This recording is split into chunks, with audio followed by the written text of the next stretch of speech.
Morning, the most news in the morning, period. Weekdays 6 Eastern.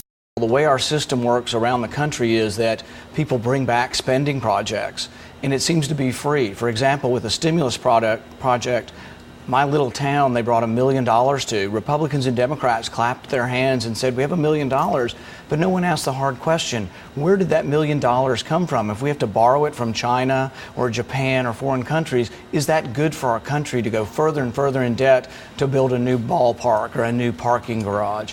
You know, we have to understand where's the money come from, but debt leads to inflation. They print the money to pay for the debt. You ultimately will pay for it through higher prices. Who pays the higher prices? The working class and those on fixed income. In a year, if you're paying $8 for your milk, will you be happy that you got $1 million for your town?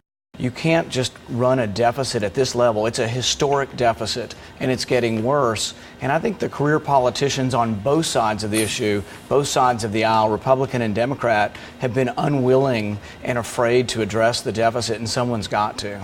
You will only be able to buy government-approved insurance, pages 16 through 19. And I think that worries people. People also see the reports like from England where there's a breast cancer drug called Herceptin that blocks the estrogen receptors. It's not available in England because it's too expensive. I'm in the business of eye surgery and eye disease, and one of the common diseases in the eye is abnormal blood vessels that grow into the back of the eye called macular degeneration. Right.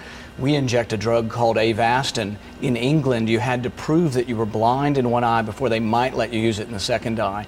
Americans are going to be very fearful of losing their choices. Now, we have problems in healthcare, but the main problem I see is expense, not access.